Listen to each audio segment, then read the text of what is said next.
This is Tremont, and this is Path of Exile Necropolis, the slow playthrough. And we're not going to play those characters. We're going to play Papercut Drin, our character that does probably Papercut's worth of damage.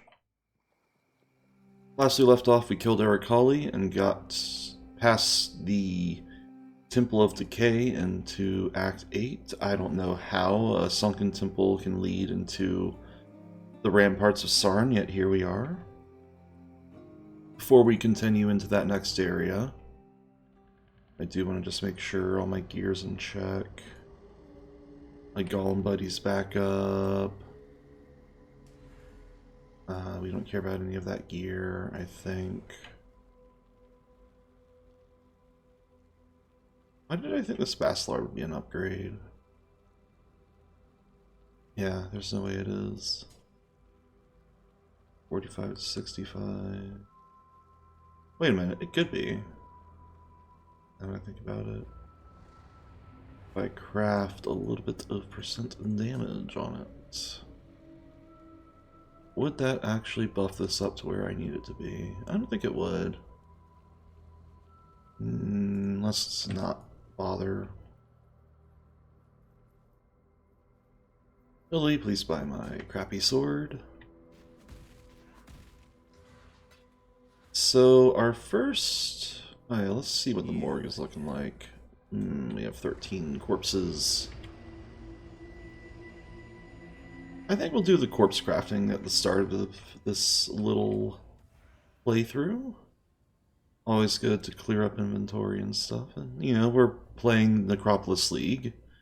It's not just PoE, it's PoE Necropolis after all. Alright, so first let's do... Item is corrupted.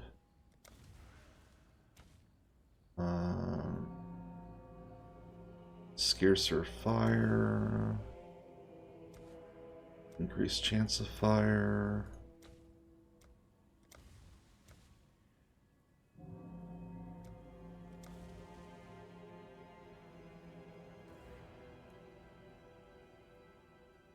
And then randomize the effects, which is very strange looking now. Increase effect of humanoids. Do I have any humanoid corpses? Yeah, we have the haunted. I mean, might as well, right? It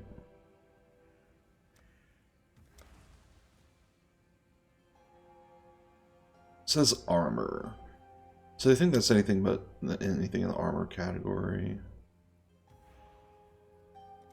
Alright, let's see.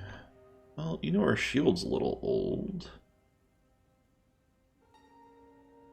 Let's do a shield. Armor shield, crested. May the love of Rislatha free you of your anguish and aid this soldier, so that you may shield them from harm! And here we go. Not really better. It's corrupted. Oh, it's you. Would rather not.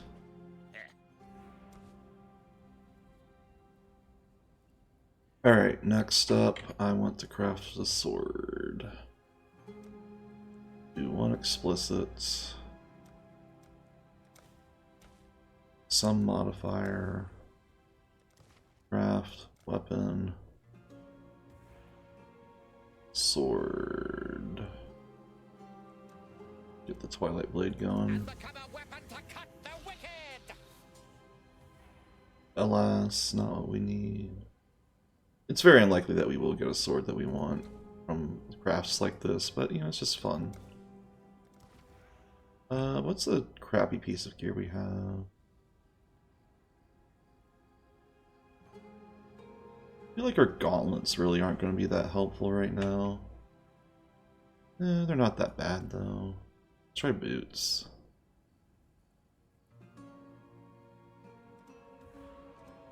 So that you may grace them with fleetness. Wow, these are good except for the lack of move speed. Sad. Alright, one more.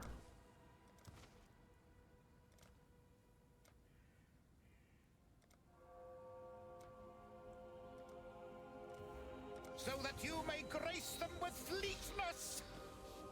Ah, fleetness, like boots, I get it.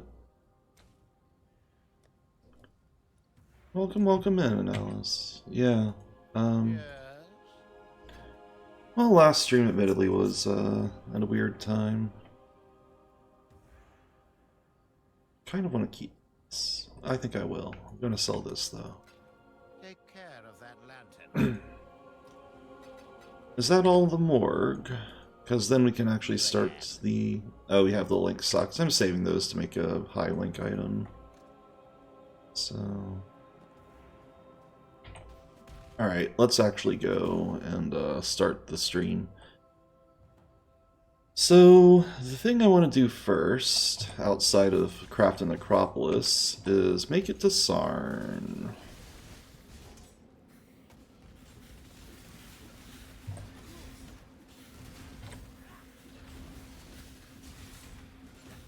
And we have to go through the Sarn ramparts for that. Now, in some ways, this is a completely new area for the campaign, but a lot of areas in Path of Exile's Acts 5 through 10, well, especially Acts 6 through 10, are reused assets from the endgame, of all things. The endgame added a bunch of levels that were exclusive to just the endgame itself, and in the rehaul of the campaign, they, I guess, reused or imported some of those in-game assets as levels in the normal game. So when I was playing through it for the first time, I was like, oh hey, I remember this map layout. This area, for instance, is very similar to a zone called the Ramparts. And lo and behold, we're in the Sarn Ramparts. And there's a few other things like that. In fact, Act 8 also has some references to some cut areas from Act 3 that return in this act. And we'll be seeing some of that too.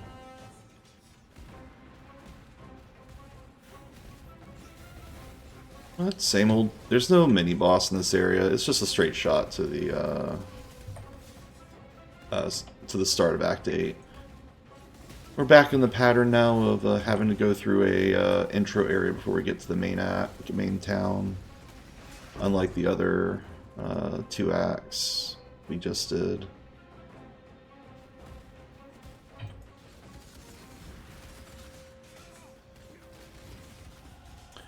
And we won't actually start Act 8 immediately, because there's one piece of content we desperately need to do that'll both be a defensive upgrade and a damage upgrade. For very silly... And the damage upgrade is for very silly reasons, but a reason nonetheless.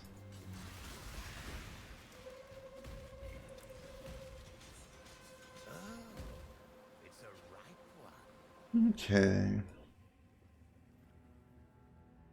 And we got a level. Smells just like the Theopolis dueling pits. Damn, Theopolis dueling pits must have been stanky.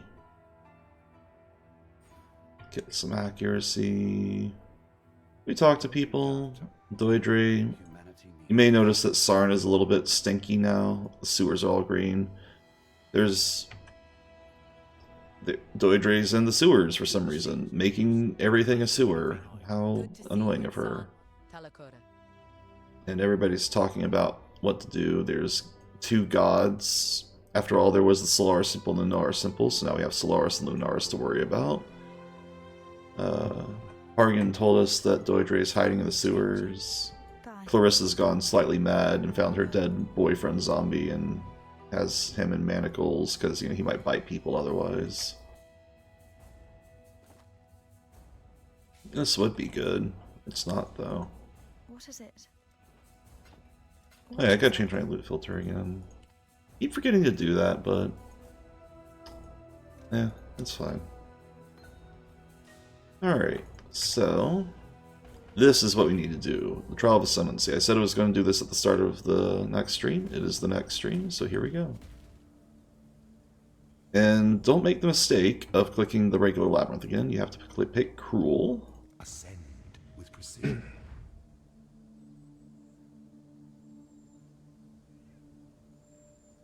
Cruel Labyrinth has some differences from the first Labyrinth in that it's actually a little bit longer, and the fight with Azara at the end is going to be slightly different.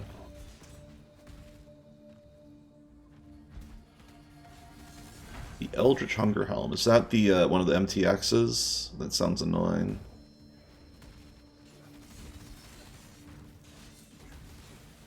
I feel like one of these sessions we should look at the cash shop. Talk about Path of Exile's money-making strategies. The weary traveler draws close to the end of the path. We get a double resistance thing. So the first zone between here and the Labyrinth is it's still one zone away, but it'll be two zones instead of one for the first and second Labyrinth. Oh, the 60-tier supporter? Oh, I didn't know the Eldritch Helm said something. Alright, so we get double resistances, a very good crafting recipe. It is the sovereign who empowers the scepter, not the other way round. That sounds like the feed me pet to the Mimic. Alright, so we got totems here, we'll destroy those. Azaro is going to be threatening today. He has double swords, and those are very dangerous.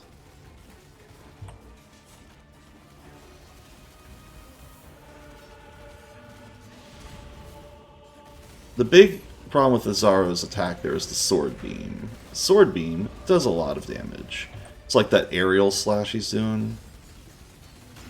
One day, even the great scepter of God shall fall. It actually does heaps of damage. It can one-shot a lot of builds in the end.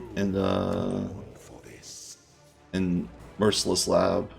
Yeah, the Mimic talks too. He says, "Feed me." Make your empire anew. And he'll say it to everybody in town. You may have heard it, actually, in Hideout in towns recently. Like, if you ever hear the "Feed Me" voice, that's the Mimic talking. It's like Seymour from Little Shop of Horrors.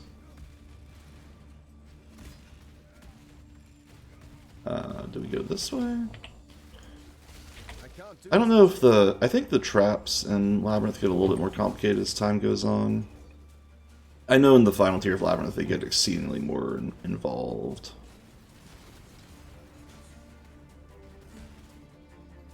We'll see how well that turns out. Think about some of the trap gauntlets in Labyrinth is a lot of them are really skippable.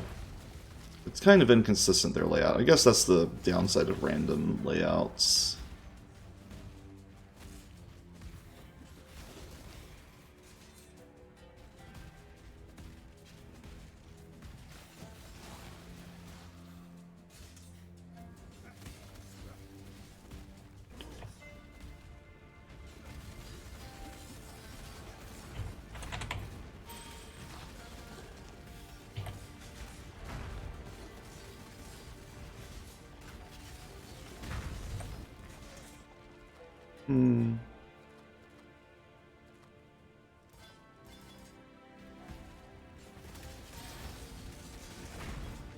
All our skills are leveling up at least.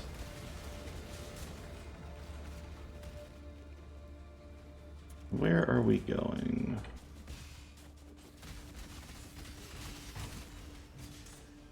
Caustic Orb on Death. One of the newer modifiers that enemies can have. They just launch 3 orbs and will try to slam you if they get on top of you. The idea is you wait until the orbs get on top of you and you just move to the side a little bit and you don't get hit.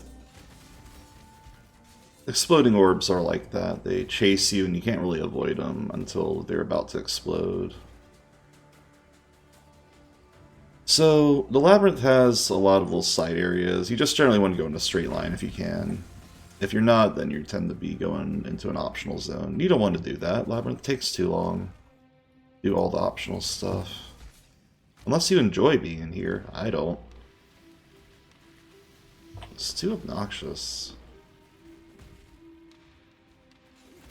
The Ezomite and the Eternal took their rest in the I don't want to hear the poem I misclicked. Some poets gets descent into the Labyrinth, I guess. Labyrinth in the story does have a story behind it. Basically, Azara was the last emperor of the Frisian dynasty, and was, what's the term for, well, he was unable to have children.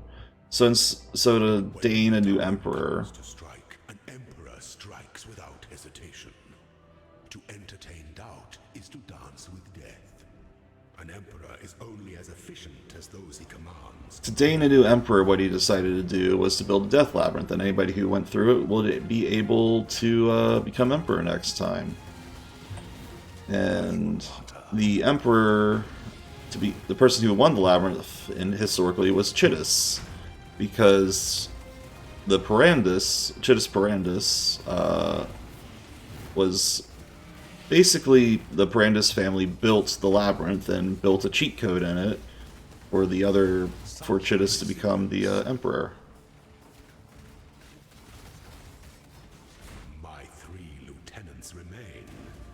Misery And then Chittus, of course, was the emperor that oversaw the downfall of Sarn, with the rebellion and all of that, and Malachi was building gemlings and stuff.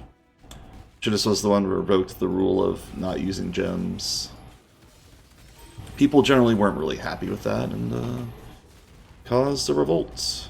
And then after the revolt, Malachi survived and decided the time was right to cause an apocalypse, and then we killed Malachi a few centuries later. Oh, this is the right way.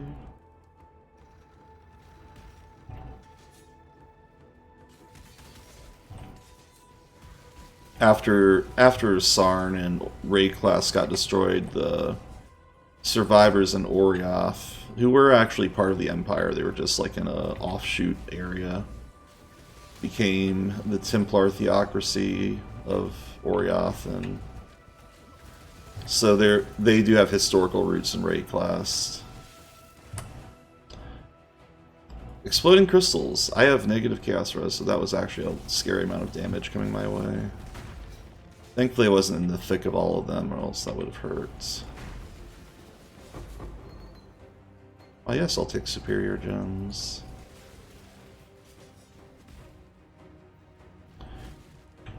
The general way to navigate Labyrinth to get where you need to go is just to go like up and left. And that'll tend to get you where you need to be. An aspirant can afford Or more like just like up. an emperor. You'll usually start the left side of a labyrinth, or like and you generally want to go like zoom. You start like the bottom and go up top, and you'll get there. Not what we need. Alright, final lab. So here's the big difference between normal and cruel labyrinth. The boss fight has traps. Is the most devious trap of them all. In normal labyrinth, there's no traps in the final gauntlet, and there certainly is in final lab.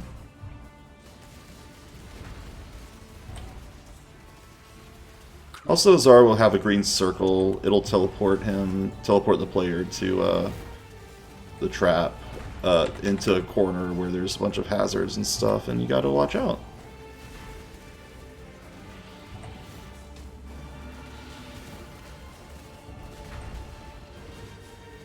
Since Azar has a third of his health in the final labyrinth, a lot of people tend to put Colling's Strike on their skill bar to kill Azaro quickly in the final fight. It's not always needed, obviously, but it can be nice.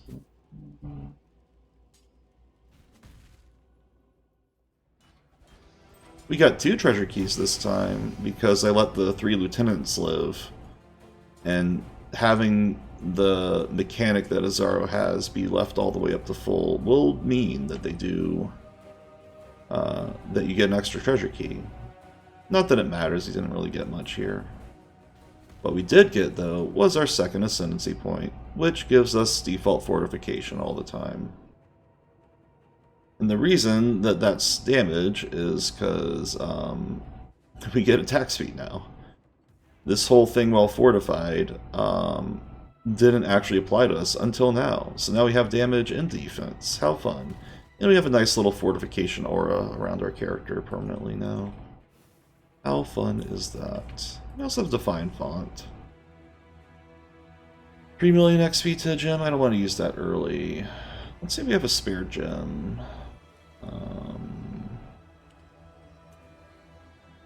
Oh, we have a high level Fortify. Why is this level 18? It must have come from... Let's sacrifice a gem for treasure keys.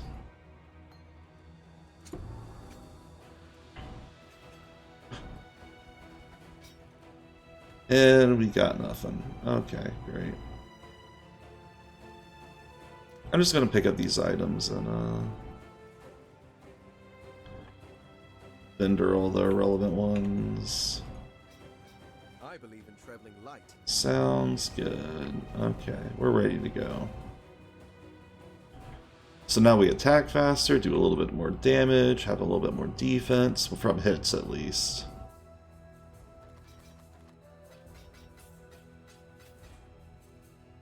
Be careful. We're ready to continue. So, the first part of Act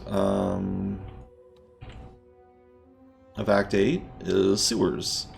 Though they're not called sewers, they're called the toxic conduits. Hard to look good when I'm always braving sewers. And the toxic conduits have a nasty gimmick of zombies that drop toxic ground on death. These things. They drop a lot of it, and it actually hurts a lot if you're not ready for it.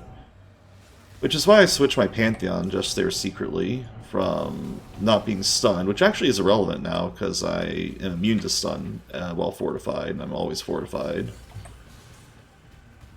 I swapped from that to taking less damage over time, which is very relevant for this area because there's a lot of damage over time in the toxic conduits.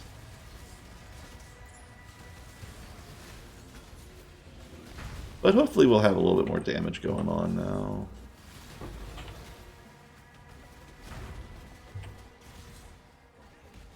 Another Chaos Orb. Man, if this is a campaign playthrough, I could use those Chaos Orbs for trading for some low-value items. Wouldn't that have been fun?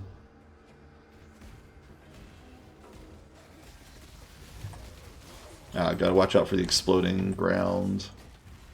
Some enemies have minions explode on death, and generally don't want to stand those. They will shotgun you and all hit at once and do a lot of damage. Let's see what this thing is doing. The vortex on the ground.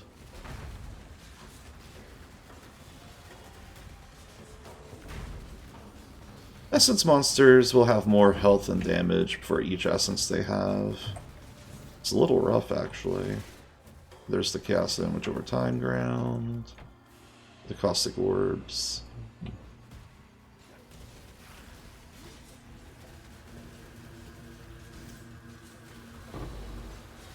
Oh yeah, the All-Flame Embers. True. There are builds that can tank Chaos Damage degen. Not a lot of them, usually. Damage over time tends to be a damage type that a lot of players don't mitigate much, but oh boy is it satisfying as a result when you do make a build that can just tank all the chaos, tank all the damage over time and not care. Mini boss of this area is the Sutured Aberrations that when you kill them become the Towering Aberration, and it's just a zombie with Earthquake. That's all. Should be noted that we're taking chaos damage, which does bypass energy shield, so my energy shield could be up for this whole time. I still would take health damage, life damage. Also should be noted, despite the fact that chaos damage, if you are hit with chaos damage while you have energy shield, your energy shield will still not regenerate. It just won't take damage. But if I recall correctly, if you're hit at all, chaos damage chaos damage will stop your energy shield from recovering. Still counts as damage blocking your recharge. Not recovering, just recharging. Because, again, energy shield only recharges after a period of not taking damage. Oh, the Volatile Magic Mod. Yeah. Alright. I don't think we're going to replace... Actually, we might replace the Rangakurai. Because you've seen the sewer Goliaths here, and there's some newer enemies. We do say goodbye to the zombies, but we will put the sewer Goliaths away. And how about the Mephetic Mavens, which are... No, we saw... they were in here, so... So now we have Trial of the Ancestor characters. All the tribal enemies, the Rongakurai, the Namu, and I forget the other names. There's a lot of them. Those come from the Trial of the Ancestors expansion that was 2 weeks ago. It basically involved doing like a mini MOBA game that was all single player. It had a ranking system, and the enemies get harder as the rank went up, and you would get tattoos and powerful items as a result. Tattoos being the big one.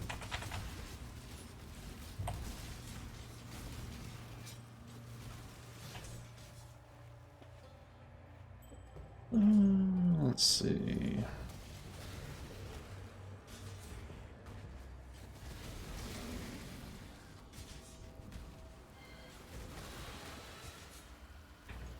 So, nice thing about Doidru's Cesspool is those damage over time elements are gone now. It's all replaced by just friendly other damage types. Goliath of the Night. That sounds like Rongakurai. This turtle's definitely Rongakurai. I think the turtle does a fire breath that hurts a lot. I'm not sure.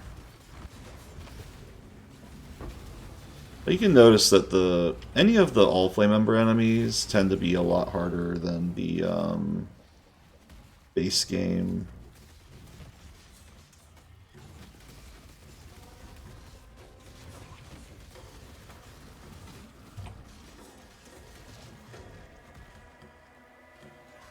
And that's just a thing.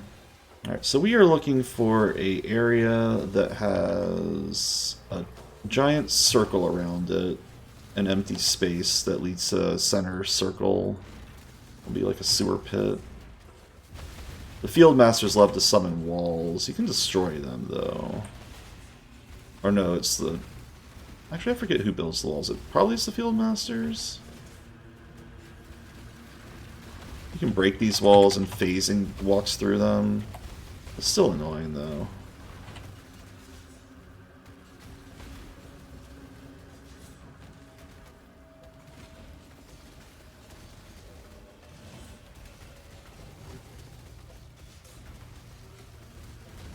I'm just gonna kill this turtle. There's no reason to, but stubbornness, really, at this point.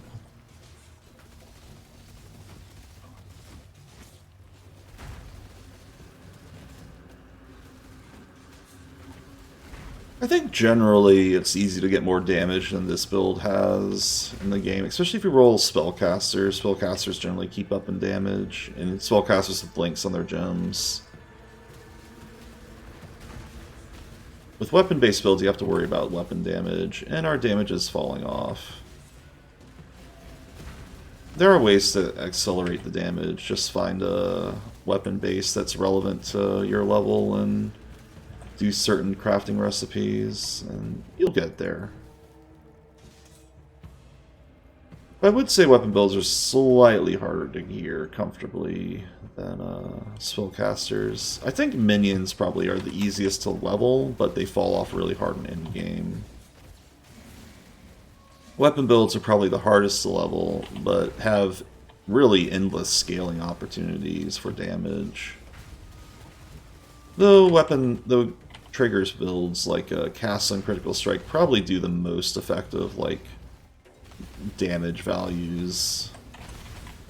I would say weapon-based builds ultimately win. Yeah, see this little circular area? This is where Doidre is going to be situated. If we can get past these walls, that is. Minions fall off, but you still can do most content with minions? Oh, absolutely. It's more that just, like, minions get very annoying to wield in, Pinnacle fights, perhaps, like the Pinnacle content. I haven't actually seen how they perform in Tier 17s, the most recent in-game content, but I imagine they're still very doable. It's just that sometimes they do require smartness. There are things that make minions very hard to sustain in certain fights.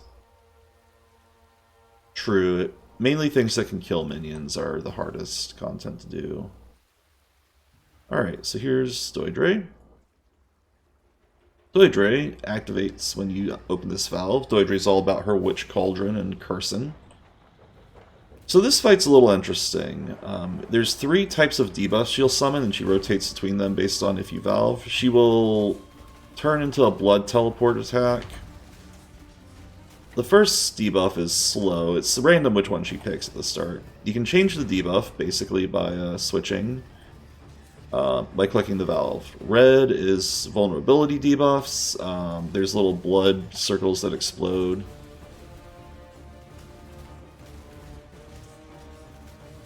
And if you get hit by them, you get a stack of a take more damage debuff. We're going to just skip that. I really could have just done the slow debuff and have done that. And then finally the enfeeble debuff. Every time you kill a zombie, a enfeeble stack lands on you. And we could rotate between those, or we could just kill her now. I need a bath. Indeed. So, indeed, duelist, indeed. Once more into the... And our reward is a crafting recipe in this waypoint. Don't forget to click the waypoint. And I do believe Hargan gives us the reward now, and Sarn is desewered. Very nice. I forget what our resistances are. Yeah, cold is... So how about fire and cold? See if we get lucky. Oh, we got very lucky. And we got cold lightning res. Perfect. Marmoa has a quest to kill the gemlings. Larissa wants to resurrect Tolman.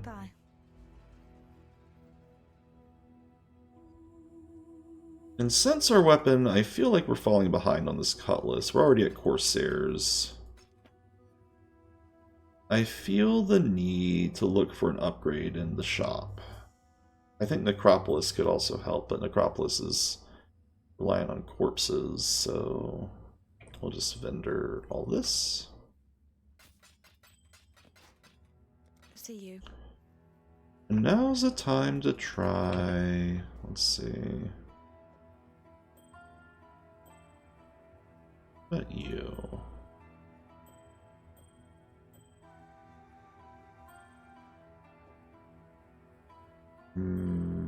We'll keep this. I don't think I actually need it right now, but it could come in handy later. So Hargan is our weapon vendor for this act, and Clarissa's the wand and potion vendor, same as before, actually. We have a Gladius here. Has lengths and stuff and damage.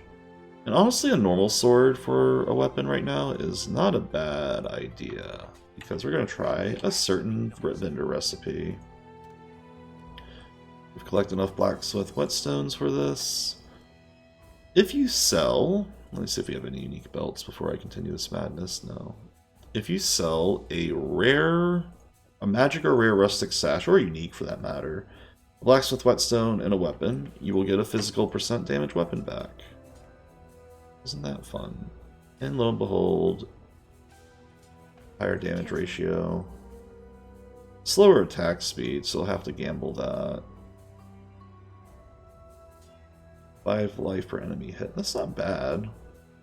Does less damage right now, so we're going to just waste currency. And then we're going to go to my hideout. I would not recommend using a Regal Orb early, I'm just desperate. Because it's a rare, we can craft another modifier, and I'm going to craft physical damage. Flat physical. Let's see if this does more damage. 2,800, 2,700. Still no. Okay. Wow, we wasted currency. Wonder if attack speed would have worked. Do I even have attack speed? Yeah. We don't even have an Orb of Scouring for it. Alright, well, I tried. The Cutlass wins out. Though this does have life per enemy hit. That is nice. It's not nice enough. Alright, I'm gonna keep this just to cry with. Don't get into too much trouble. And get rid of the other one. Alright, anyways, let's continue Act 8.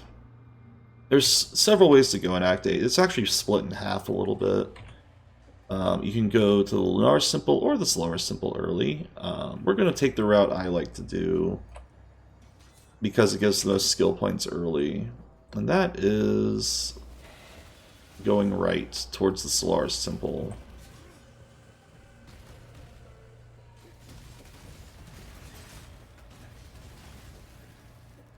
What is our accuracy rating? 3,000?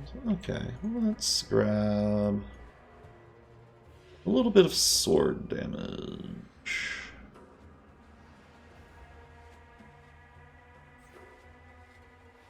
Because I do feel like my damage is starving still. And it will continue to do so because this build is bad, but that's okay. Alright, the key. That is pronounced key for what it's worth. It's a weird weird spelling of it. The key is a set of docks. A lot of gemlings here. Remnants of Sarn Empire. Some gemlings like to summon ballistas at you. I'm not sure why. Why do they have giant ballista crossbows just hanging around at the docks? But they sure do. For this area, there's a quest where Clarissa wants you to find the Ankh of Eternity. And we're going to humor her for that. The Ankh of Eternity is always past an archway off the docks. So you basically, for this tile set, want to hug the water. Want to always hug the edge of the docks. Like I said before, a lot of tile sets in the new game are based off tile sets from the endgame, an endgame expansion from before 3.0. Ankh of Eternity should be here. Indeed it is. Just in a crate somewhere. Who knows why? Maybe they just wanted to forget about it.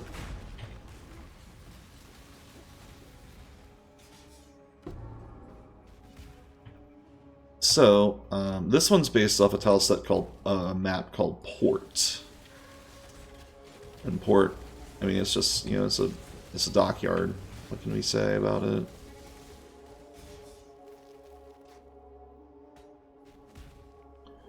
And again, keep hugging the docks, cause or the edge of the water, because the resurrection site is also here.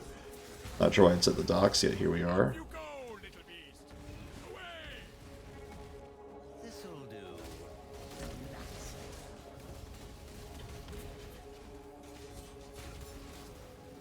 And we'll find our way surely enough to the resurrection site. Now, the resurrection site is the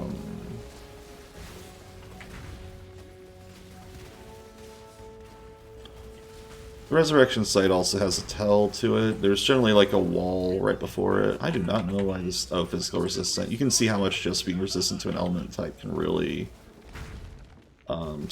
slow damage down.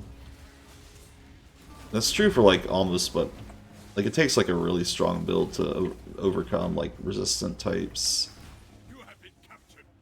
I'm running a few builds in the end game, and they are crit oriented. And whenever I come across a crit resistance rare enemy, I notice they take a lot longer to kill. It's actually pretty impressive. I'm impressed by the enemies. I generally try to find these little archways because they tend to lead to where I need to be.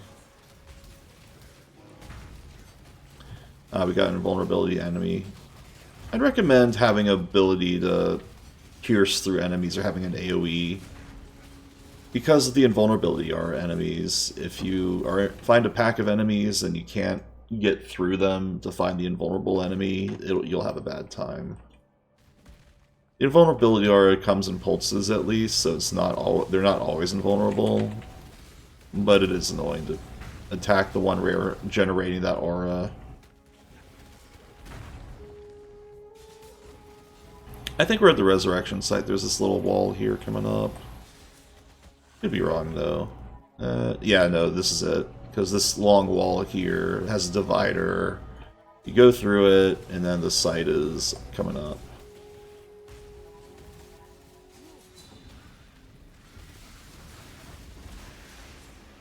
We'll mark, or smark the beast, and try to kill this thing. Life cannot be leeched, heals allies, so we're going to have a long fight ahead of us. And the endurance charge.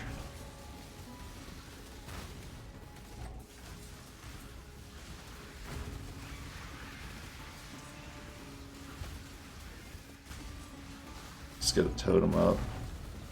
The totem ironically doesn't do much damage right now, because we're doing projectile-oriented damage. There we go. Great hunt, Exile. Einar will write a mighty poem about it. There's a Snowbolt enemy here too. Snowbolt just summons like a beam from the sky. That's whose location is marked by a little bolt on the ground. Give it to me quickly. Clarissa does an incantation and realizes that something's going horribly wrong and is generating a lot of zombies. Are the shield cosmetics not good in this? Is that what you mean by shield game? Yeah, there's a cosmetic sale this weekend, so...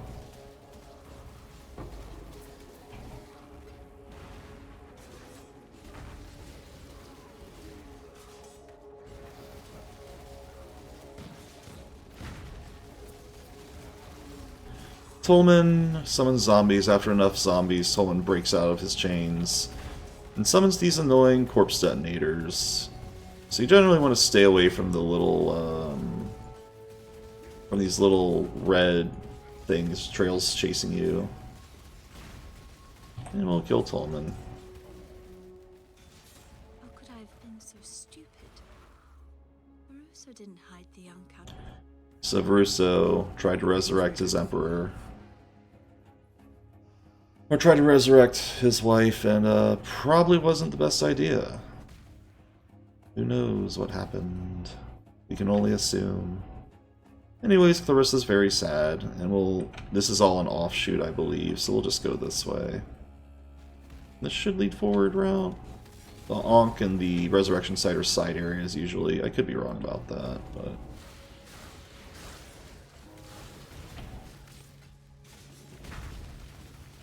The laborers and the labor wraiths have these big maces they hit you with. They don't really do much. A lot of the enemies, while they have interesting like little abilities, they tend to not really matter. If your ability, a lot of the fights against fodder enemies tend to be about mitigating their damage before you can even get to them. There's very few situations where normal enemies are threats you have to pay attention to outside of like special modifiers. Tolman didn't have main protagonist juice. True. Yeah, I've resurrected at least one time.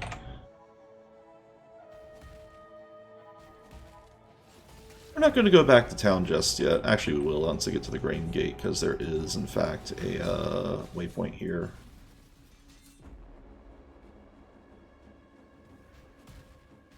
I do seem to be full in inventory. Alright, so let's identify rears. We're looking for fizz damage. That does have fizz damage, but it's slow tier. It is Corsair, though, and attacks very fast. We might be able to craft the fizz damage we need on this. Let's give it a shot.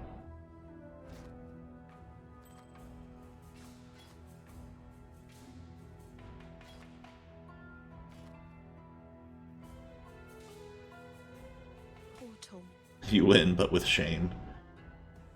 Yeah, dying 1,000 times? Nah, that's not shame. That's just... That's pride, if anything. Pride before the fall. A lot of falls. It says accuracy rating in life on it, but we're not using a jewel for just 2 stats. Be careful. I find jewels meet more of a late game thing you specialize in when you have the ability to craft good ones. Maybe that's just me, though. Oh, this spring sucks, too. Well, Clarissa was kind enough to give us a skill point, so we'll utilize that. Also probably should get projectile stuff when I get a chance.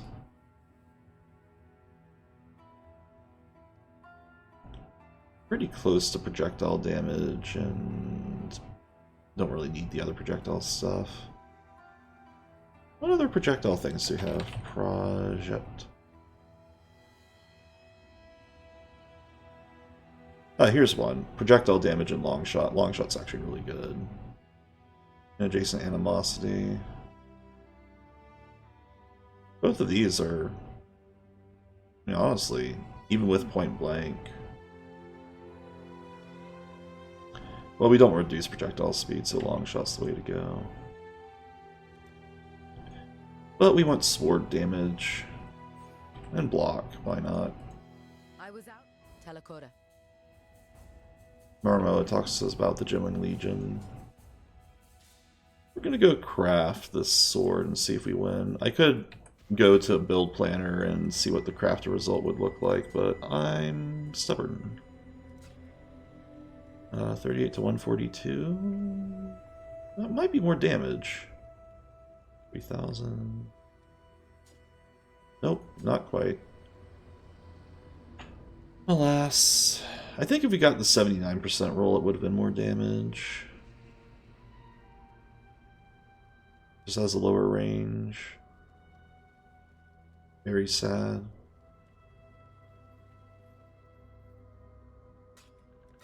Keep an eye out for gold. I'm willing to waste a few alteration orbs to gamble that physical damage. Alright, Green Gate time. So Green Gate, much like the warehouse it originally was based off of in original Path of Exile, has tells. Basically, there's a lot of directions you can go, a lot of warehouse entrances. The way you want to go is you want to find these warehouses that have corpses of Orgoth and Blackguards in them. And they will lead in and out of little warehouses that you're supposed to go through. The warehouses always have like one entrance and one exit, so not too hard to find your way out. We're also looking for a diary entry on the ground, which will lead to the Gemling Legionnaires that Marmo wants us to kill. They're like soldiers that still retain their sanity to some extent. Even though they don't say anything at you, they're very silent. Yeah, and they should be in the second room. Yep, there they are. There's the book. They are very easy to murder. Well, except they got possessed, so that might add a stinker to this.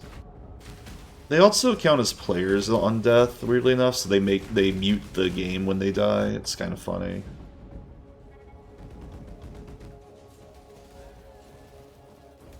That's the Gemlings. My gift to you, Gemlings. Yeah, sorry, not diary, an order. That's Captain Alsaris there.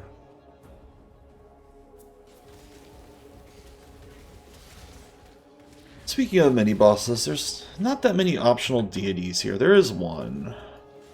I think there's only one optional deity in this act that gives us a skill point. The other skill points come from the Gemling Legionnaires and Clarissa's attempt at resurrecting Tolman.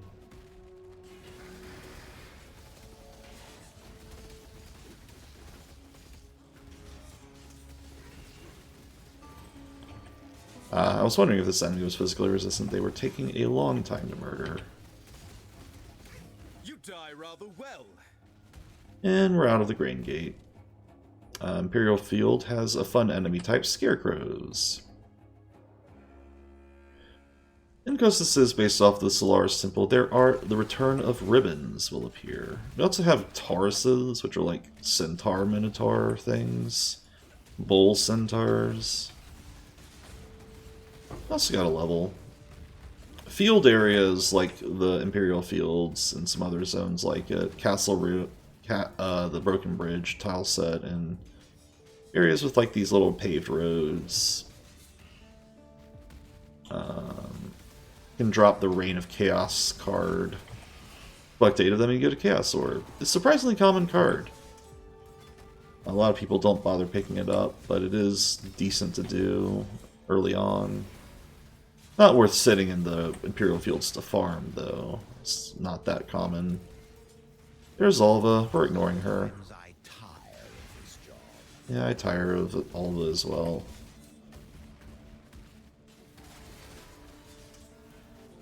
Like, her mini game's fun, but it's just kind of hard to get started. You have to have a build fast enough to clear it. Which we don't. Alright, let's go back to town real quick.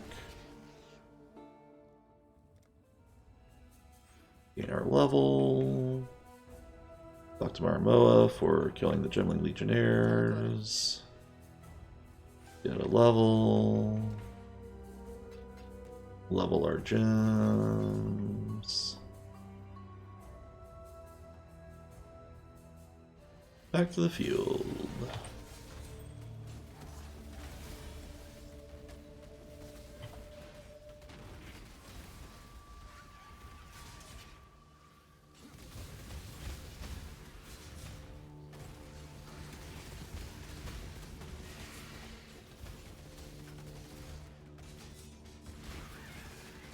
Azimite Virginet, that's like the most armor of a helmet in the game, if I recall, but it has higher stat requirements than the other tier of Virginet.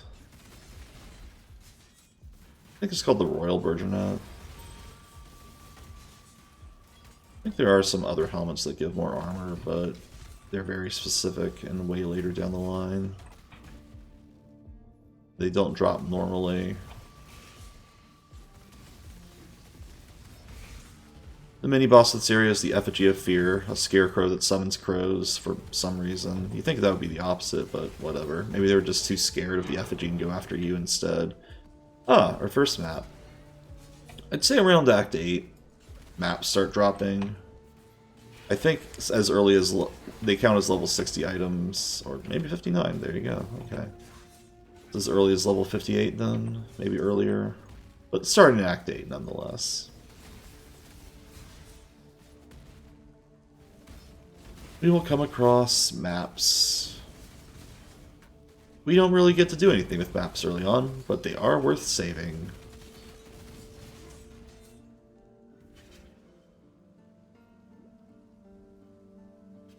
Into the Solaris Temple, where we will encounter ribbons and statues and lion statues and elemental statues. Oh, Azimite's the one before Eternal, sorry. It's the third farthest from the most powerful, from the most armor heavy. Well, the second most armor heavy. It's one away from the most armor heavy, but weirdly enough, the two above it, the Eternal and Royal Virginets. Royal, I believe, has less armor, but it does, it has less attribute requirements too, so it's kind of nice in that way.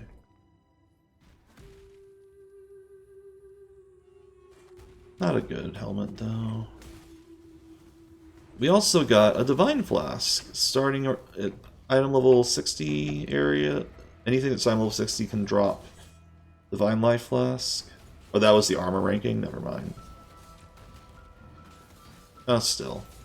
Yeah, weirdly enough, the highest level requirement helmet has less armor than the one below it, is all I was saying. I got the names wrong, but still.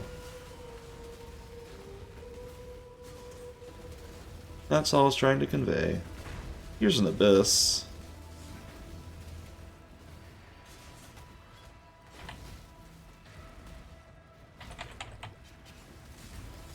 And yeah, we come across solar guards. So you can have a skill in this game called Raise Spectre. And starting on the second floor of the Solaris Temple, there will be these characters called Solar Elementals.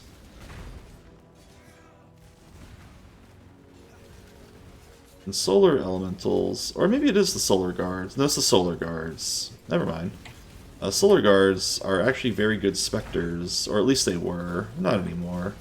They have a laser beam. It's nice. They have decent defenses.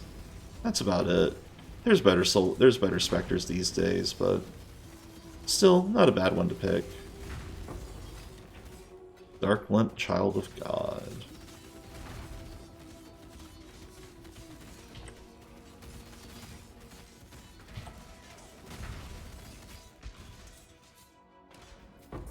I believe the Kurui Chopper does the most damage of any axe, but it also is the slowest, so it's not really good unless you have a really slow big single hit, which has not been in the meta for a long time.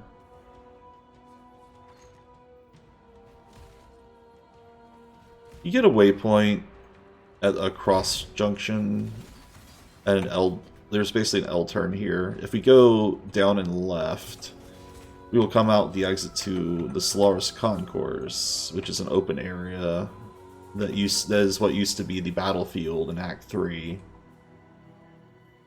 We don't want to go that way. No, we want to go somewhere far more dangerous, the second floor of the Solaris Temple. Not more dangerous, just it's there. And hey, another expedition character. It's Gwynin again. Gwynin seems to really want to just hang out these days, finding a lot of excavation sites.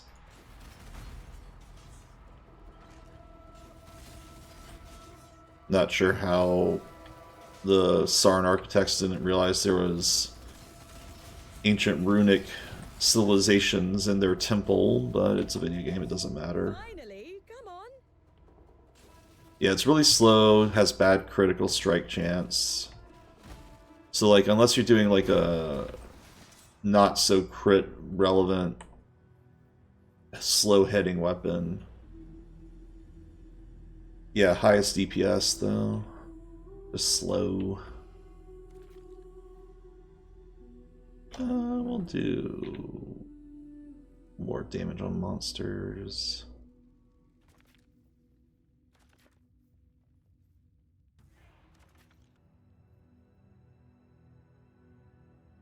This is an annoying thing about Expedition. You get like one little pixel off from two options.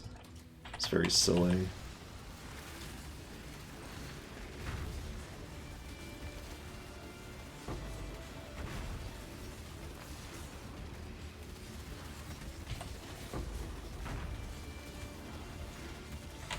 Now these enemies do have increased damage, so we do have to pay attention. Kind of, not really. Hell.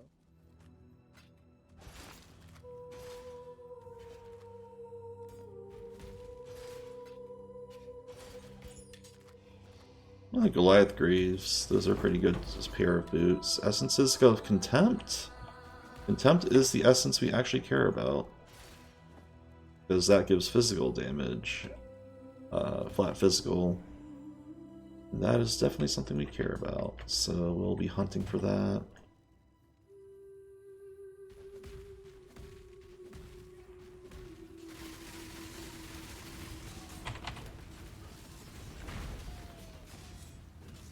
I believe in traveling light. Well, we are full in inventory. And I honestly don't feel that incentivized to drop any loot. There's a shipyard map.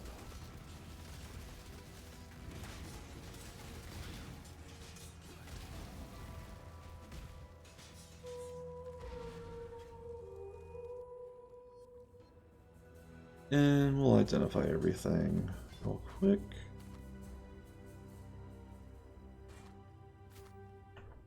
And I want to say that could be okay. This has full attributes, so no, no, no, no. Put up all the vendor items. No to the Azimite Bergenette. Yeah, everything else is... Well, we will use that Divine Flask in a moment. This is Fire and Lightning Rose, but nothing much else. So, to the vendor tab it goes.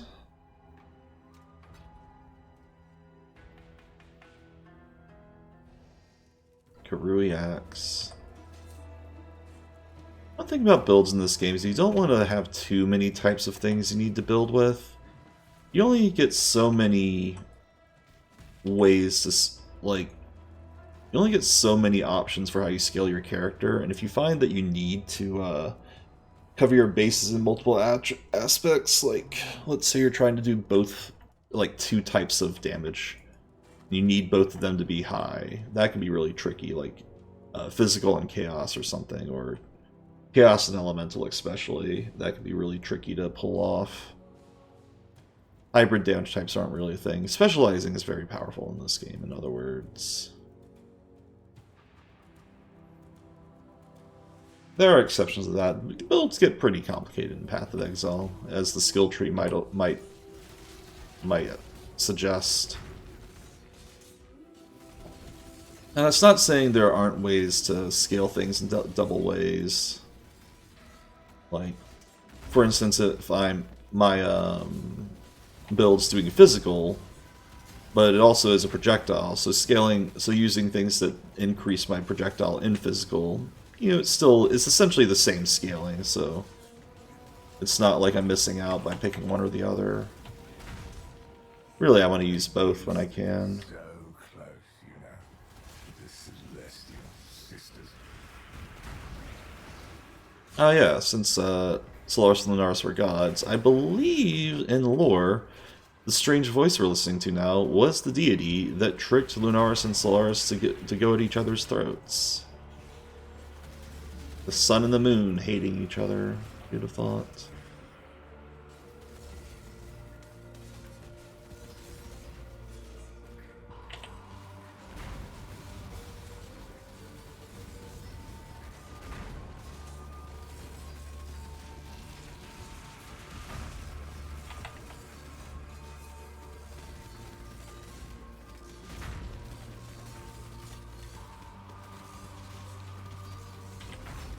Physical resistant monster, what can you expect?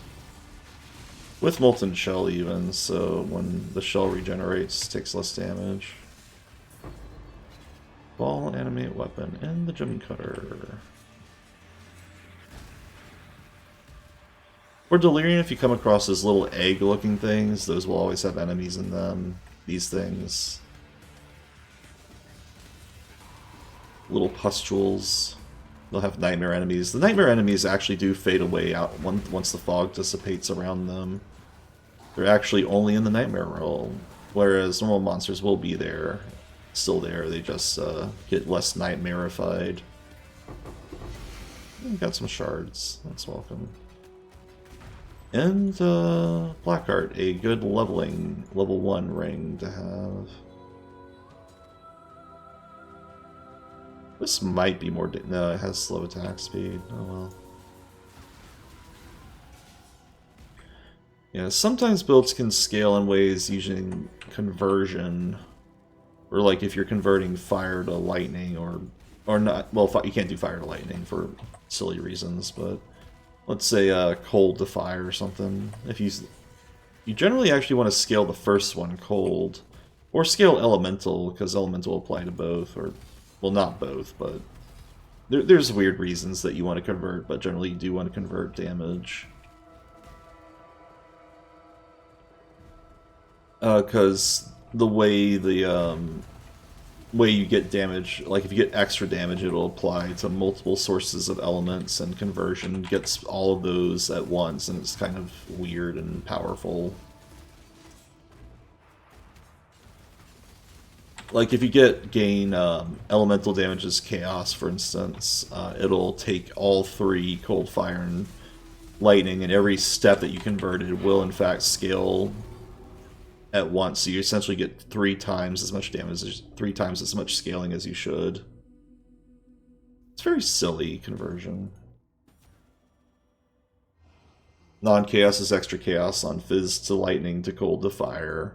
Means you get non-chaos as extra chaos 4 times over, because conversion is weird and kind of unintuitive.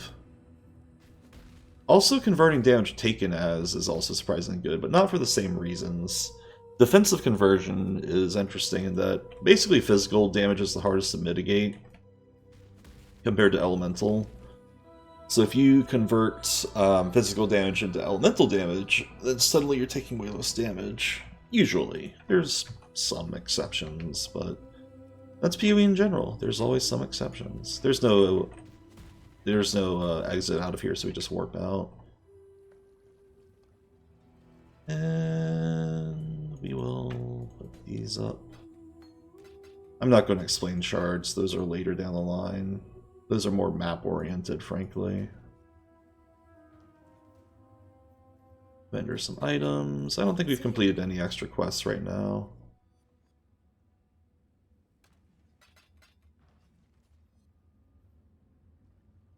So there's two ways we can go. Oh yeah, we have a Divine Flask. Divine Flasks are... While there is one tier higher than Divine Flasks heal the most of any flask base in the game. And so, the problem is they heal slower than their upper counterpart, the Eternal Flask. I actually like using Divine Flasks because there's ways to get instant recovery on them, which we're going to handedly do now. We have Alteration Orbs enough to maybe get an instant recovery mod. And we just keep rolling until we come across one. We want instant recovery and corrupting blood removal, theoretically. There's the instant recovery on low life, which is probably the best one. However, life recovery to minions is pointless. There's blood removal, but again, I want both. Aha! If I have an open instant recovery, though, I can go to Einhar, our friend, down in the menagerie, and take some of those beasts I've been collecting. And doing sealing for corrupting blood removal. The first ones are watching Survivor. Don't disappoint them.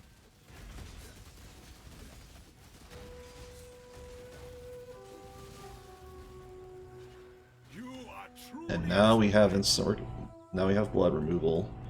And a higher healing flask. Isn't that great? Actually, the Hallowed Flask heals less over time than the Divine Flask. So yeah, the Divine Flask is just straight up better. Hello? Alright, we're free. So let's go back to Act 8. And that Solaris Temple waypoint we took at the T-junction does lead us to the Solaris Concourse. We could have taken the other route from the Toxic Conduits as well. But frankly, that way... Actually, you know what? We will do that. Because I want to showcase the act, but this is the more inefficient route in my opinion.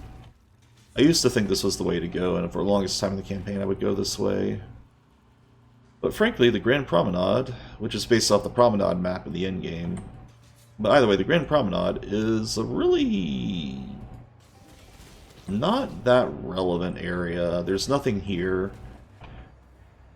The Solaris Concourse is faster, and you can return to it anyways. It's kind of weird like that. Grand Promenade wasn't in Act 3 at all, if I recall. It's just like a giant walkway area. There's some ghosts here. The character who has a unique in the game is here, Ondar, who has Ondar's class. I'm not sure what his deal is. I think there's some lore around Ondar. Oh, I meant to skip that abyss, but here we are.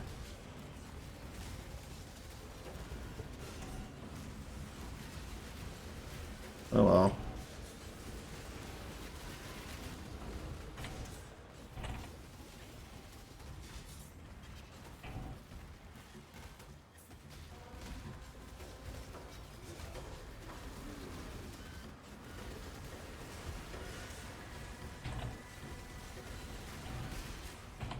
Getting a lot of corrupting blood stacks. A little annoying, that.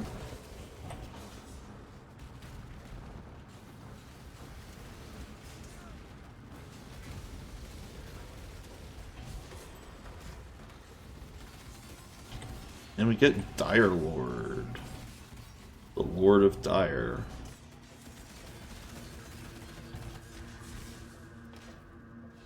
Ondar was the guy who assassinated Chittus. Oh, I did not know that. This is the benefit of doing this on chat instead of recording. I can get info. Thank you, Alice.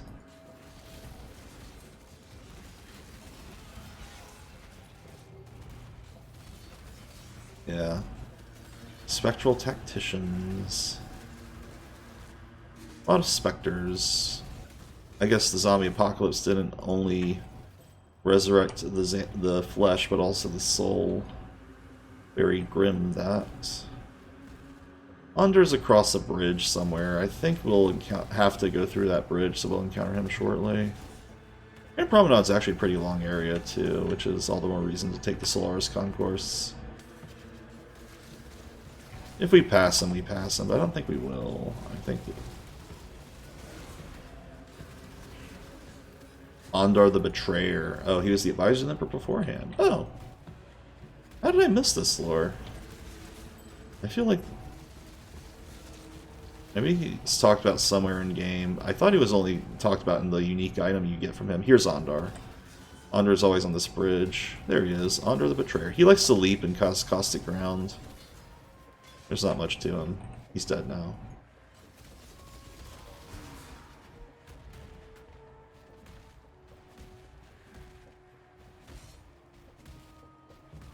And we'll just keep going since we're way over level for these areas because I've been taking it slow.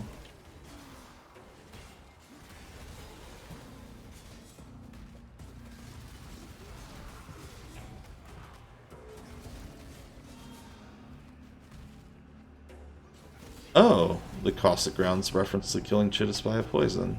That's fun. That's a fun reference. I love it. Well, the Grand Promenade leads to the bathhouse. Bathhouse is very similar to a conservatory area in a endgame, and it's what it is. It's a bathhouse with a bunch of water in it. Isn't that fun?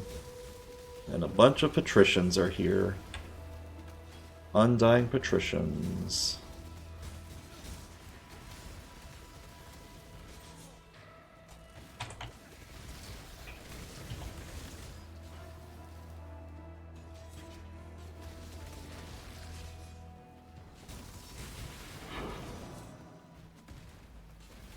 And this is where Harian wants us to kill Titius, this dude, who likes to charge around. He's actually the same boss of Conservatory, believe it or not. He's called the Forgotten Soldier there. Oh, we got Rat Cage. Makes you tiny. And the Wings of Asteri that Harian wants us to fetch.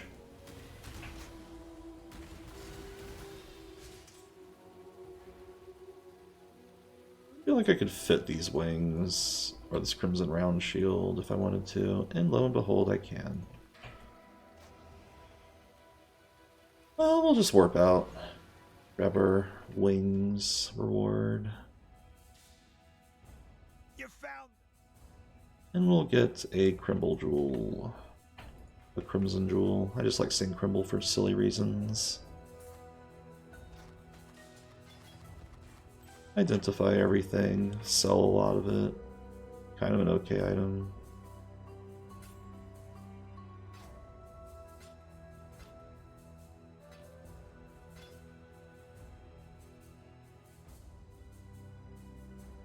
A lot of fire and cold here. Eh.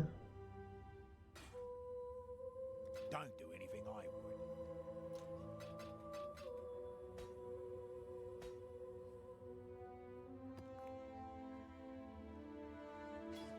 And we don't need oh, that was just a quality gem. And is this any good? No. Be careful. Hargan used to give a unique jewel from the Wings of Asteri quest, and it was actually worth getting it. Because there was an ability called Conqueror's Efficiency, one of the 3 jewels you could get, and it was very good.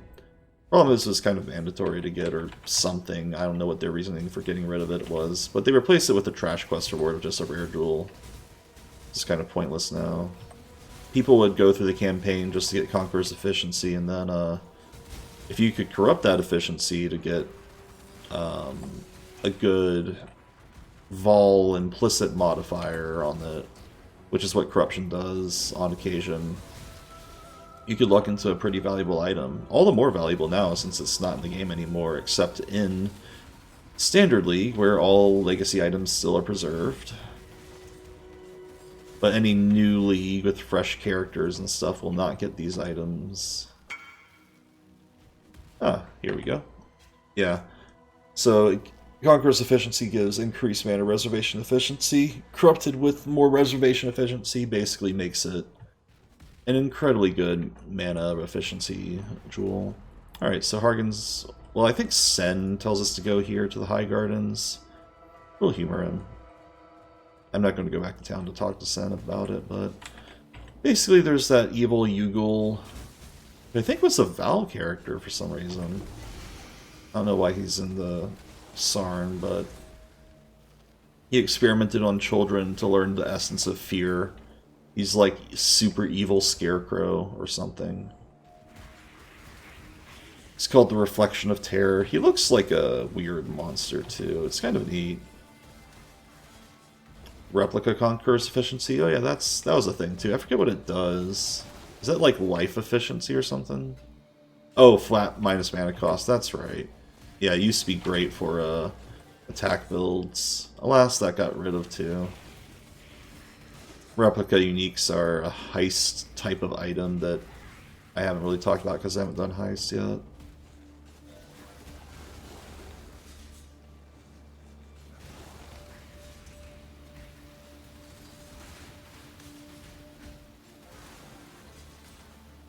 High Gardens is actually kind of scary, only because there's these ice porcupines that love to explode on death. There's also a lot of mercurial enemies, they're called, and they leave these mercurial orbs that chase you.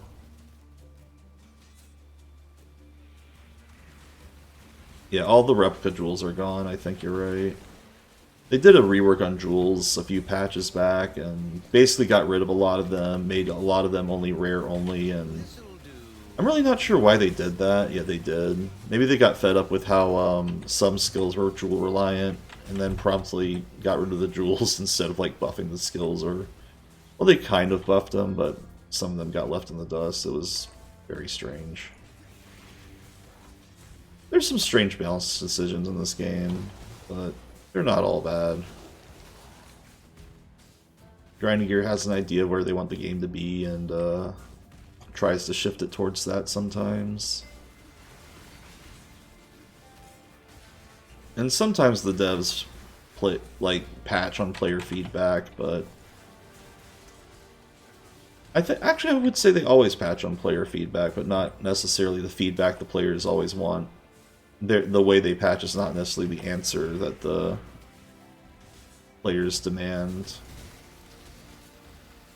Actually, the devs have been on interviews saying they absolutely listen to players. It's just that they don't. The solutions that the devs give are based on their own decisions, as opposed to like they want to hear what the players say is wrong versus what they say they should fix, or how they should fix it. It's better to know the problem than know the solution to a problem you don't know. I don't know if I agree with that. Oh, here's our first 6 socket. This will sell for 7 Jeweler's Orbs. That's why it highlighted on the filter.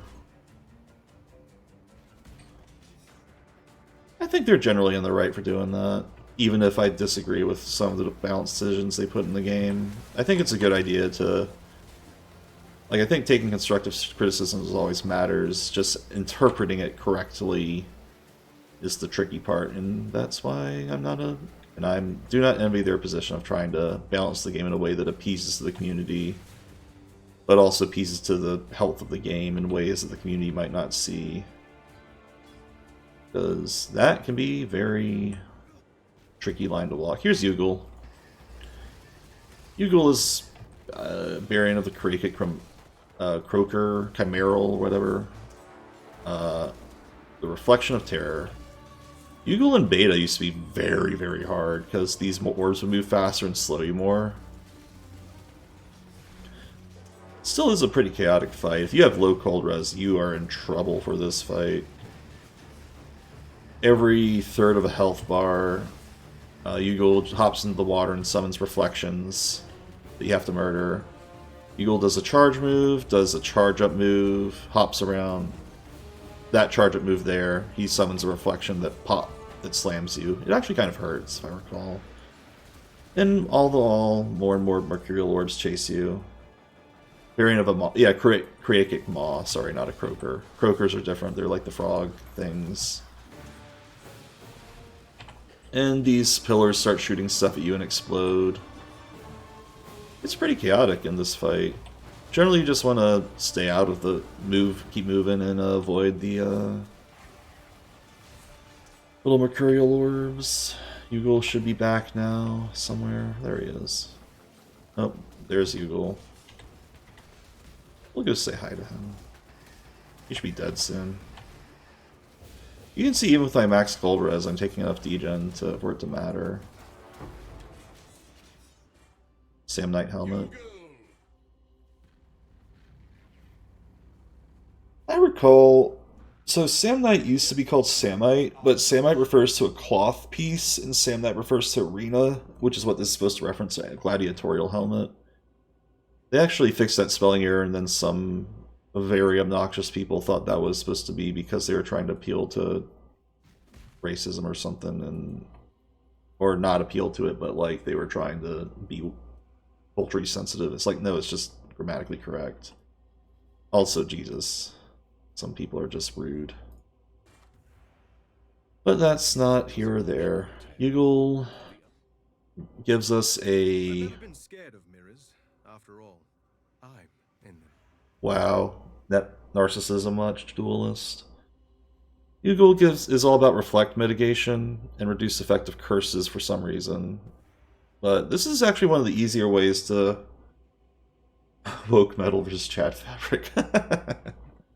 Anyways, Yugal, go figure that he's like reflect mitigation and reflecting curses, and then reduce effect of curses. Yugal's actually very good if you want to become reflect immune without having to invest too much. You take a node on the tree that makes you take reduce reflected by 1%, take Yugal for the other percent, and become purely immune to reflect. Not that reflect comes up much in this game. There's like one boss fight and then some area modifiers that can make you take reflect damage. Mind you, when reflect comes up, you do want to be immune to it. Otherwise, you will just murder yourself. And I think I went over that a few sessions ago. Alright, it's a dead end. We can leave.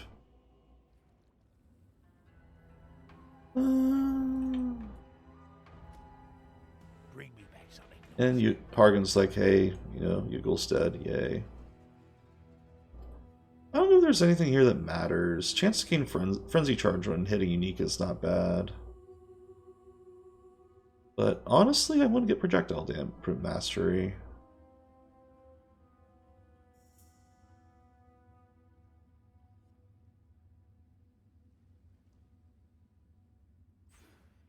Or not Projectile Mastery, but the Projectile Damage Wheel.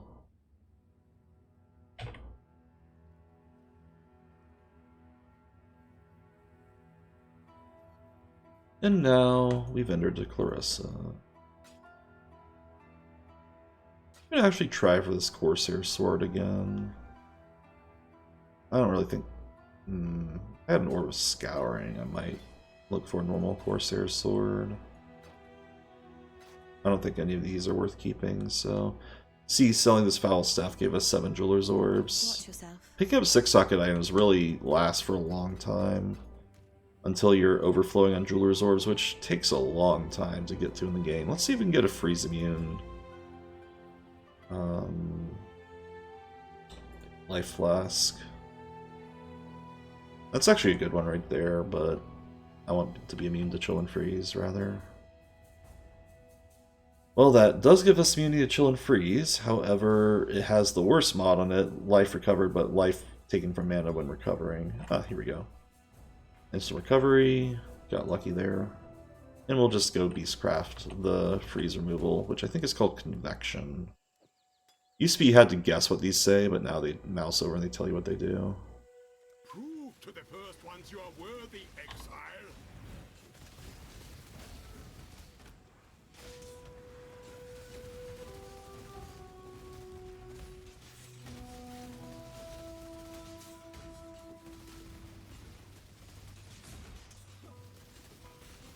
What an annoyingly tanky enemy of physical resistant. You are truly a survivor.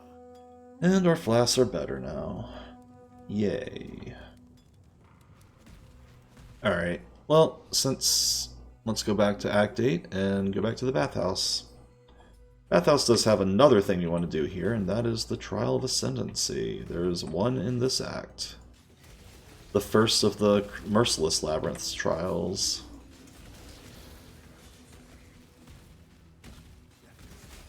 We'll come across Titicius again, but we don't need to fight him. Ah, there he is. He's red. Summons these blood orbs that cause corrupting blood, I think. Doesn't really matter.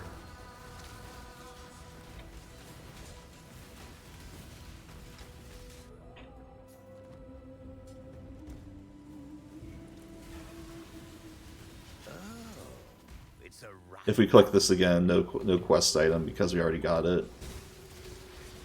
Thankfully. That'd be annoying if you pick it up again, it's in your inventory. You can't drop quest items in town or destroy them. You can, however, drop them in a normal area a lot of the time. Well, some of them at least. There are some quest items that you can just leave on the ground if you're not in town. Oof. Doing the Uber Shaper and in-game boss with 2,000 hit points. That sounds like a low amount for a fight like that. I hope you have the damage. I assume that's the idea. Alright, so the Trial of Ascendancy is on the left side of the map. 1 mil DPS? That doesn't sound like a lot.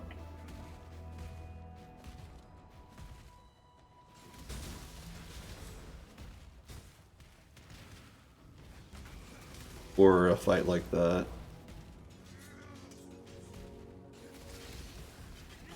If I recall correctly, Uber Shaper has a lot more health than 1 million.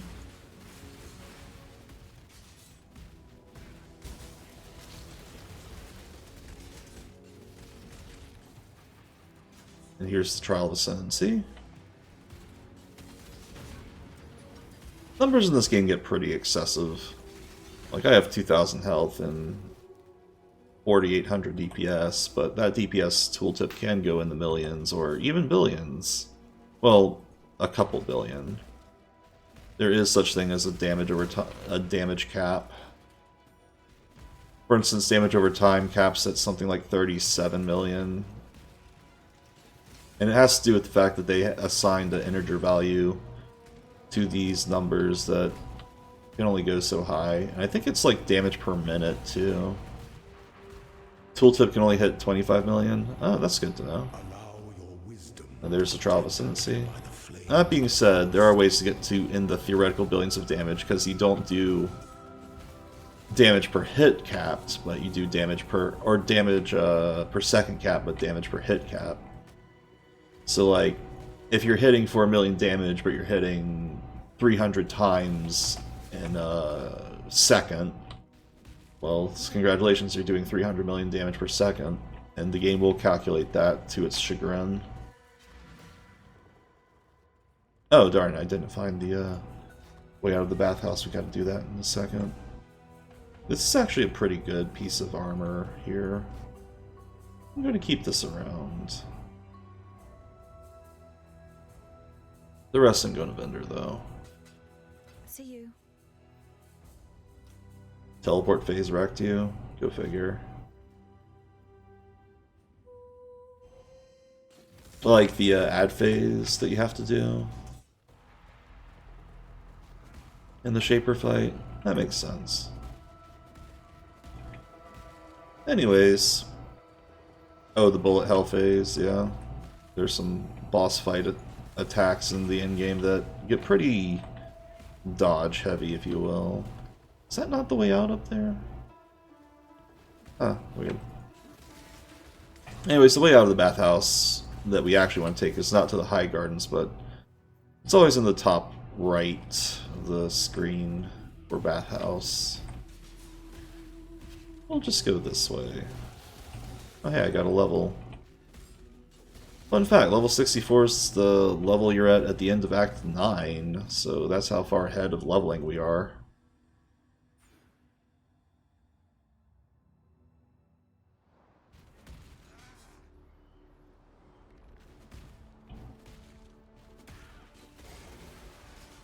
if you want a reference for how far we've come. We could have taken the Solaris Concourse exit and gone through to a harbor bridge to get here and skipped all that promenade stuff. We would have wanted to go to the bathhouse one way or the other for Yugal, not for Titicus though.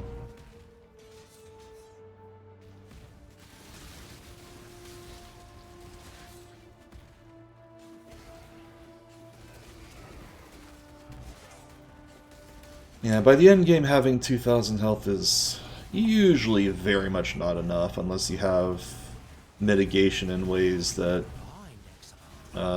make that 2,000 health effect a lot more effective per health life point or energy shield point.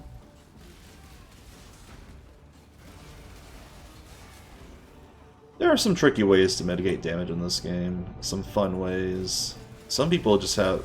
There used to be ways to be completely immune to damage, but they basically tend to get rid of those damage types. Anyways, here's a mini-boss Sniper near Lucius. Summons cold beams from the sky. Mini-bosses, again, field bosses at least tend to not have much going on. It's the halfway bosses and full bosses that matter most. I forgot to talk about Dawn, Harbinger of Solaris. That was the enemy at the end of the Solaris Temple. He summons beams, has sword attacks, and that's about it. You want to stay out of the beam, theoretically. Bosses in this game are fun, but they're not too much of a... I will never forget what you became, Vinia. So yeah, Duelist confirms that Piety's original name was Venia, back when she wasn't working with Dominus. Lunar's Temple has been prettified. It has become less gory. Instead, the Lunar's Temple is about Lunaris cleaning up Piety's mess. All the torture devices are embalming cases now.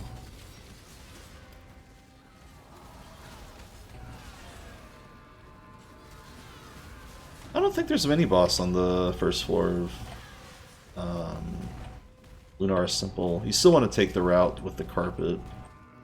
You go next area. This is where Cole would have been. And now you can see all the torture cables are like... They're still there, but there's less bodies on them now. Everybody's trying to clean up the mess. Worshipping Lunaris. Getting some spicy stuff here.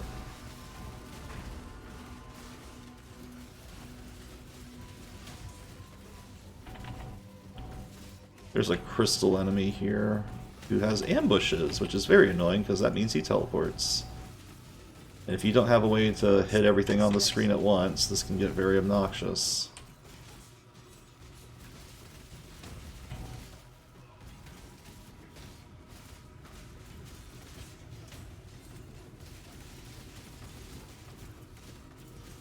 And run away from the crystals when he dies.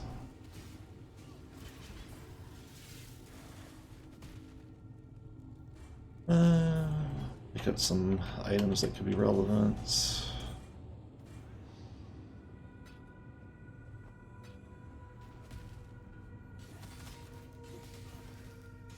Entropic Devastation. I forget what that ability is.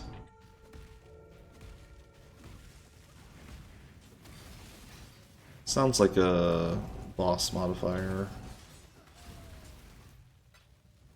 The ribbons are still around, but they belong to Lunaris now instead of Diala. I guess the gods approved of the ribbons are like, yeah, we'll take these ribbons, they'll be ours now. Oh, and Entropic Devastation's that unique item that does impale. Right. Right. Probably not in that much demand these days, is it?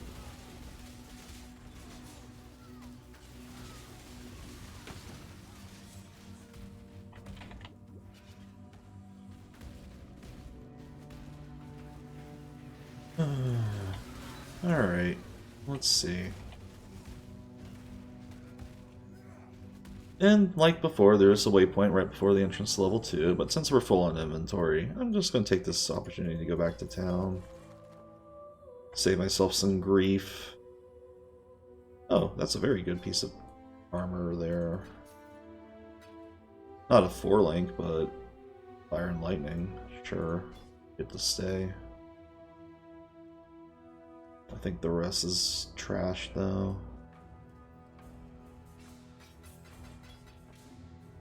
Be careful. Alright, let's see actually. What is my resistances right now? Yeah, that balances out better. I just need to socket these. And I am getting jeweler orbs now. Confusing, so we're at the point where I can start crafting sockets on gear comfortably. Semi-comfortably. Partially comfortably.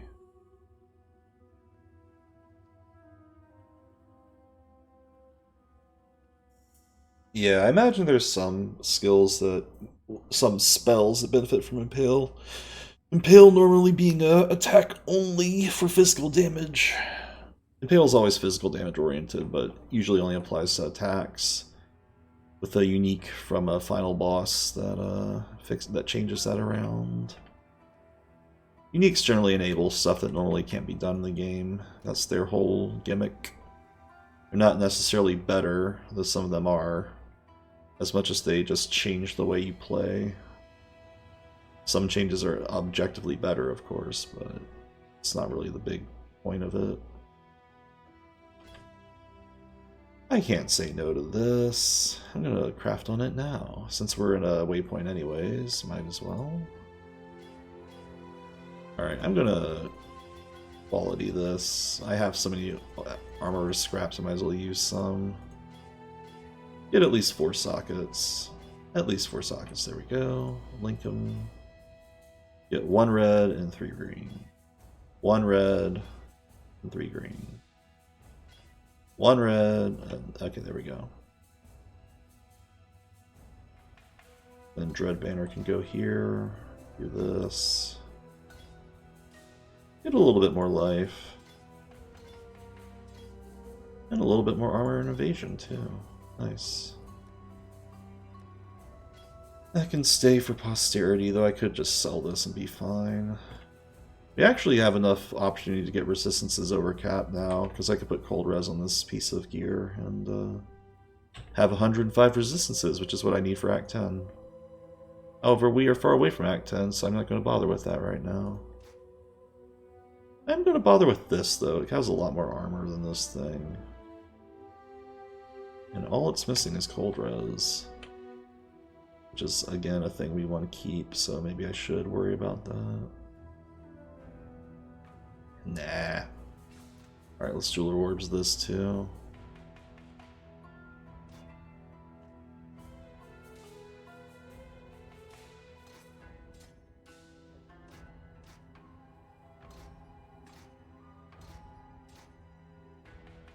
And yeah, our cold res is a little lower, but it doesn't matter because we can fix it back up as soon as we get some better gear. And look, we have a giant rectangle as a shield now. And I think the instance probably hasn't even reset. Yeah, we're good. Okay, perfect. Lunar symbol level 2.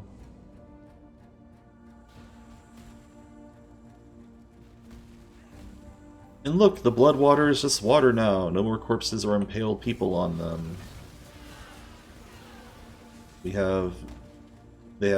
But they do have a lot of burial rites going on, because there was just a lot of people in the tentacled miscreations have become concubines for Lunaris, which is a weird thing for them to happen, but they've been able to wrap the dead, but still haven't put a shirt on the poor miscreations. I guess, you know, it's hard to do that when you have tentacles spewing out of them, but out of your chest, but still. I think they would, maybe they don't care about modesty right now.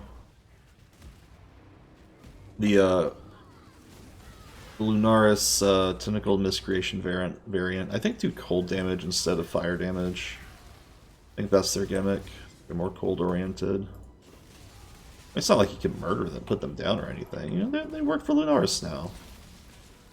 Yeah, they are called the Lunaris concubines. I do love the stink of victory.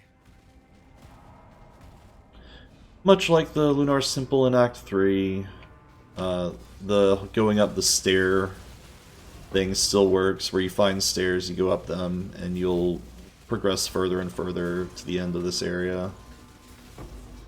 It's laid out basically the same as it was in Act 3, in other words.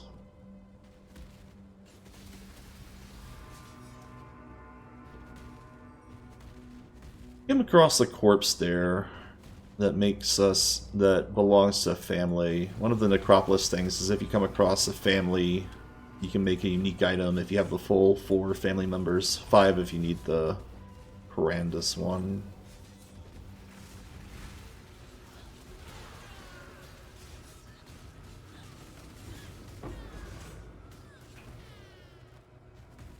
I said I was gonna find a Corsair sword that, or a faster sword that I could craft physical damage onto. I forgot to do that.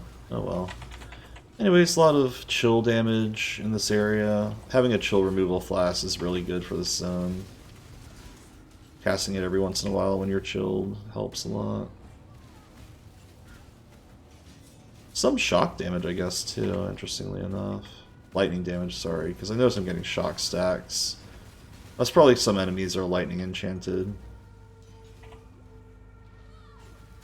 And already we're at the top floor.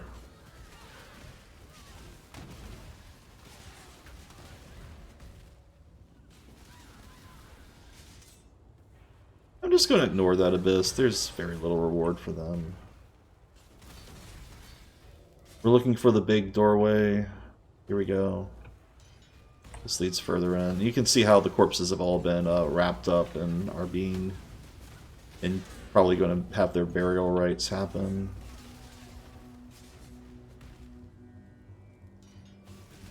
But yeah, otherwise the layout for Lunar Simple is very similar to what it was before, just blue and shady. Less blood-ridden. Enemy types are even the same, they're just more blue and cold damage oriented. I guess there's ice elementals now.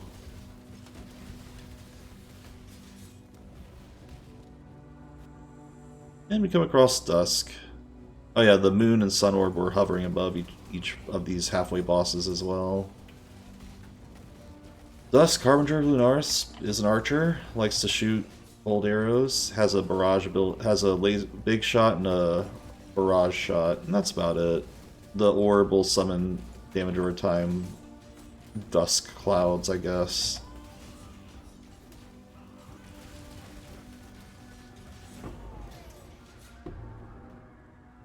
And we got the Morb. Annoyingly enough, you generally want to do both of these. You don't want to do both and then do all the optional quests. You want to have both of these by the end of the act, which we're at now, because once you collect both orbs, you can go to the final area. Despite this having 2 quests, Lunar and Solar Eclipse, we basically are just doing one big quest that leads to the end of Act 8, where we fight a certain pair.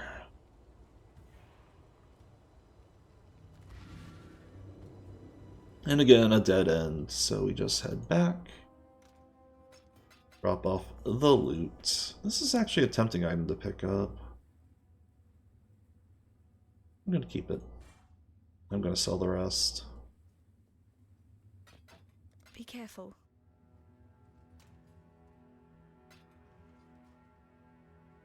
And I'm going to see if I can buy a sword from Hargan that looks good. This Gladius is level 60.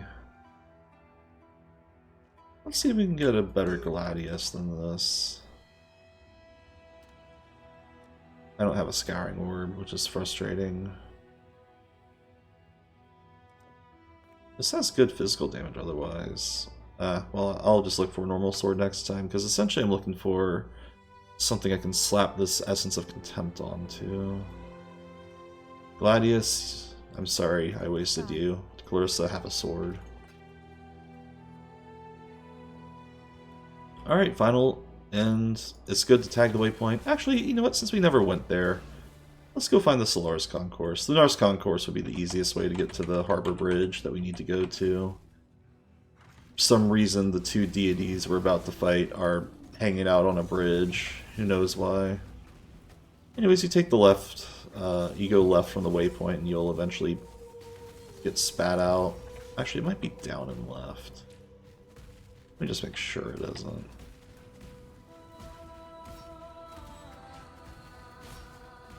Yeah, it's down and left, but still, you go left, and you'll be spat out to the Solaris Concourse,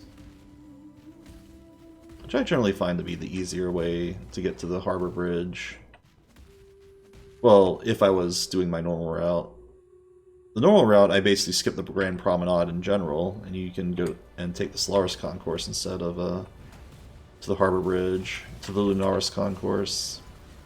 Because this area, in the Grand Promenade, you have to basically go through the entire zone. The Solaris Concourse is just way shorter to get to where you need to be, in my opinion. Because there's a lot less to explore here. Like, look, we're already at the waypoint into the harbor bridge. Like, this is just more immediate by far.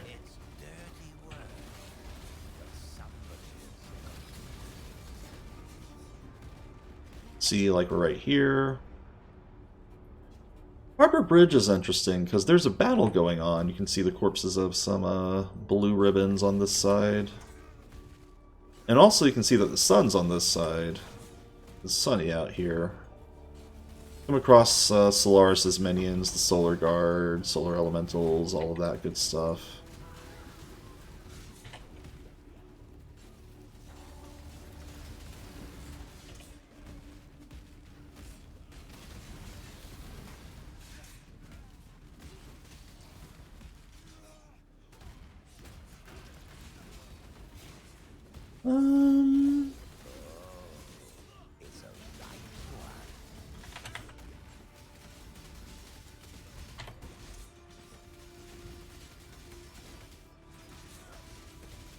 The annoying temporal proximity shield enemy that not only has a bubble that you have to get into, but when you're in the bubble it slows you.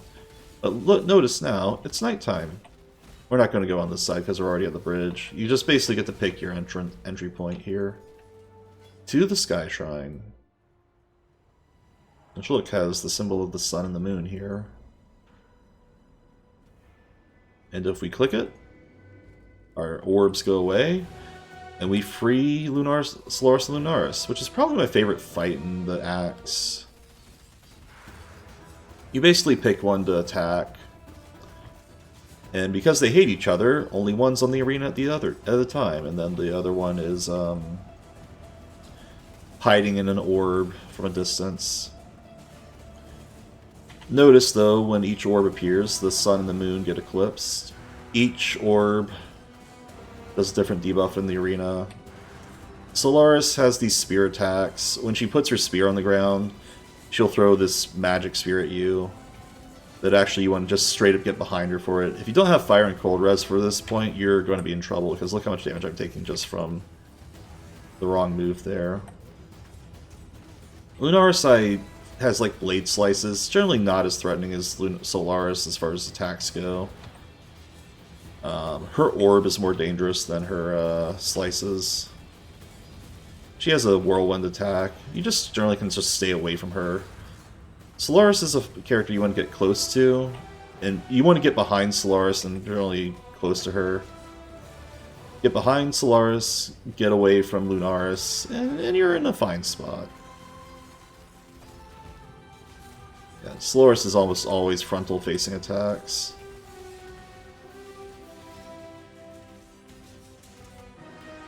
And she should be dead soon. And then the final form, and since the sun orb is no longer here, we're fighting just the moon. Moon attacks. So this final phase is slightly different. And Lunaris is dead. Solaris, Lunaris. And that's the Twin God boss fight. Eclipse cold pride, flaming rage, and pass beyond this human age. Sun and moon return to their rightful places. Alright. A shame. I would have enjoyed further sparring matches with those two. Oh, duelist. Anyways, so the final two major pantheons are actually from one boss fight. The Act 9 boss is not going to be a deity, believe it or not. And we'll find out what that is in Act 9 when we get there. I actually like these two a lot. Soul of Lunaris is actually good for packs, and Solaris is good for single target, but also just taking less area damage. I think I'm going to go Solaris, because area damage comes up a lot. And we'll take the waypoint, we'll take the exit to Act 9, which is the Aqueducts, but you may notice it's a little bloody now. We'll find out why in Act 9. I'm going to warp to town, though.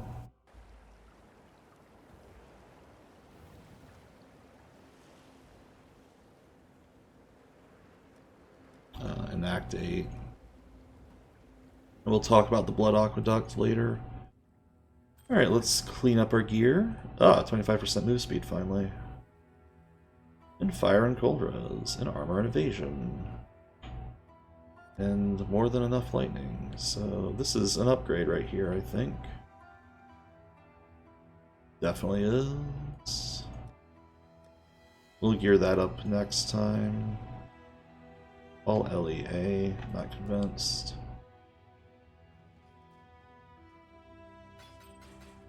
Be careful. Righto. Haven't gotten a level yet, so Argon's probably still selling the same amount of gear as before. Yeah. Good luck to you. All the characters say stuff about killing gods. You have offered us the greatest goodbye. Anyways. Well, that's Act 8 done. Next time, we'll go to Act 9. We've collected the spirits of Malagaro, Chevron, and Doedre, which has been the whole point of this excursion through Part 2, to collect those souls to fuel a way back into the Beast that Sen wants us to go to collect a thing from the Beast to kill Kitava with. In Act 9, we will collect that thing and return to the Beast and see the status of Highgate and all of that. The blood in the river may be a sign that things aren't as good as they were in Highgate as they were before. Well, that'll happen next time on this slow playthrough of Path of Exile Necropolis.